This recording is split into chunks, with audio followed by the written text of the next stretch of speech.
And you said in an article that it was in 1975, February to be more specific, and you had just arrived in London and you were visiting a friend who let you watch his class and you thought, I could do that.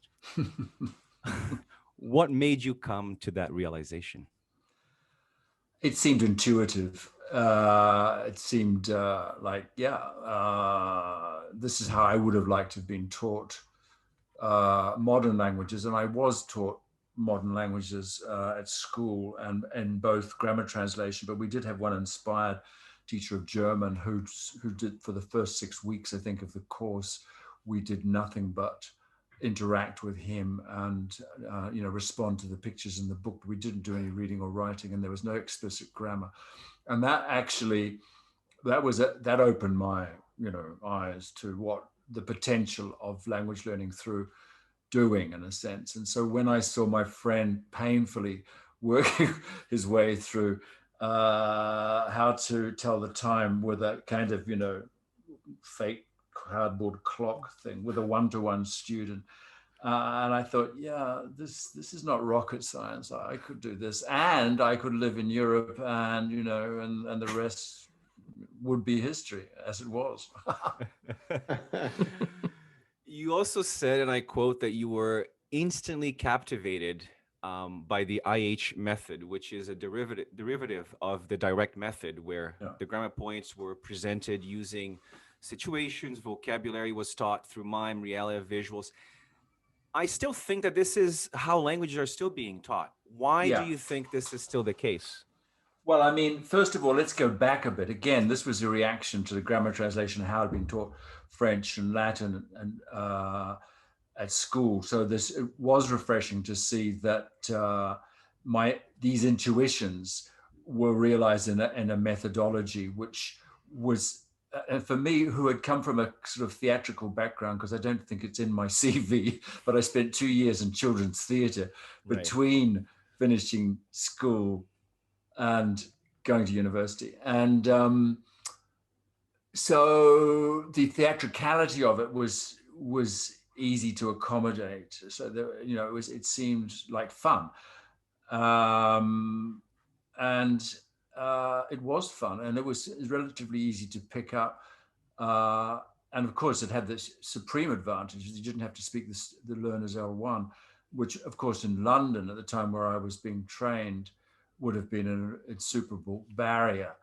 And so all these techniques and activities stood me in good stead for the first 4 or 5 years of teaching. When I did go I went to southern England for a bit, and then to Egypt. And it was that I was able to refine those basic techniques to make them work for me and keep everybody engaged and satisfied. And I think there was that fun and element, the intensity of kind of high pressure drilling and correction, etc., and the very, very, very narrow curriculum. I mean, this totally structural based, pattern based curriculum that we were driving them through.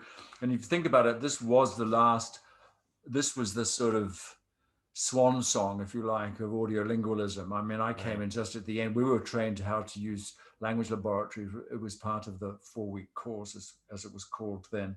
Oh, wow. Language laboratories did still exist, but their shelf life was rapidly running to an end. And I think it was interesting coming in at ELT at that stage, because, of course, just around the corner was this major sea change, which we now know as the communicative approach. But I guess you're going to ask me about that. We're gonna get there. It's a kind of a trip down memory lane here. A timeline of sorts, yeah. Yeah. But it is interesting. It is interesting to hear you talk about that, because I started off at Berlitz actually, and I thought it was great having the method there. And I think that for new teachers, just having something to latch onto is crucial, because it's through that, as you suggested, it's having that system and working up from there.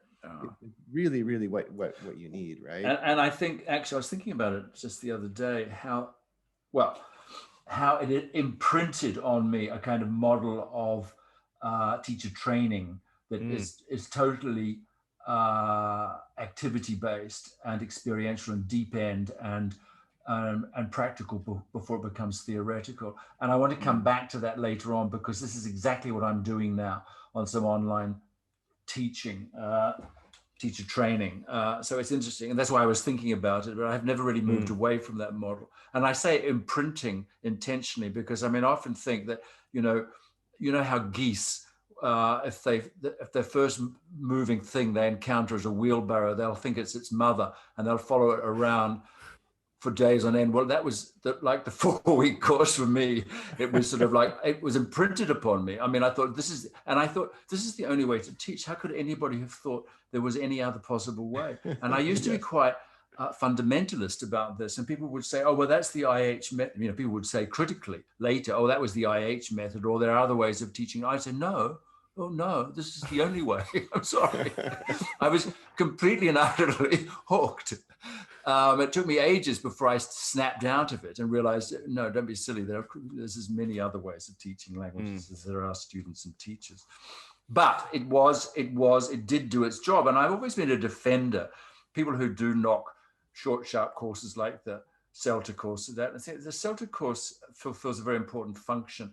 It gets people up and running.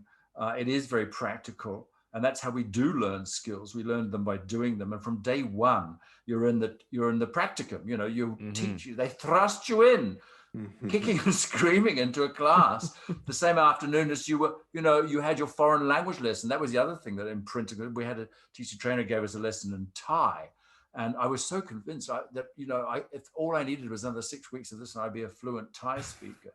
I suspect now, in retrospect, that his Thai wasn't that good, but we were all completely hoodwinked. And so you have this experience in the morning, and in the afternoon you're in a class of this mixed nationality group of students who are staring at you expectantly, and you know, nature abhors a vacuum. You start doing things, and it's amazing, and they love it. And you think, this is, there's no better way of spending the rest of my existence on this planet.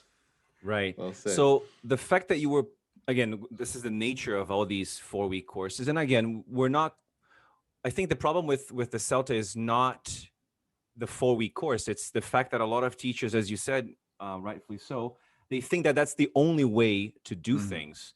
But you talked about your experience teaching after the course and how you cringe when you think about those lessons. And I'm going to quote a lesson that you described in one of your articles, that you were presenting countable and uncountable nouns using a assembled bag of groceries, drilling the present simple instead of the present continuous to narrate a picture story.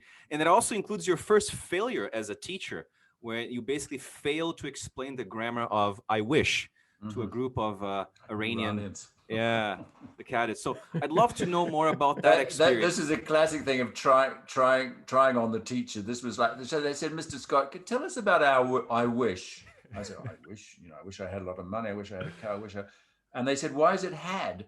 And I was completely flummoxed. It never occurred to me. And they kind of smirked. They did it deliberately. They did it to all the rookie teachers, and expected me to collapse and hand my notice. And I did. I went down to the staff room and I said, why is it I wish I had? And then somebody patiently explained it to me. But this is what you don't know, of course, and what you have. And you spend a lifetime learning about not just the grammar, of course, but the phonology and the text linguistics, etc. of English. And you never stop learning. And that's one of the things actually that makes it a really interesting job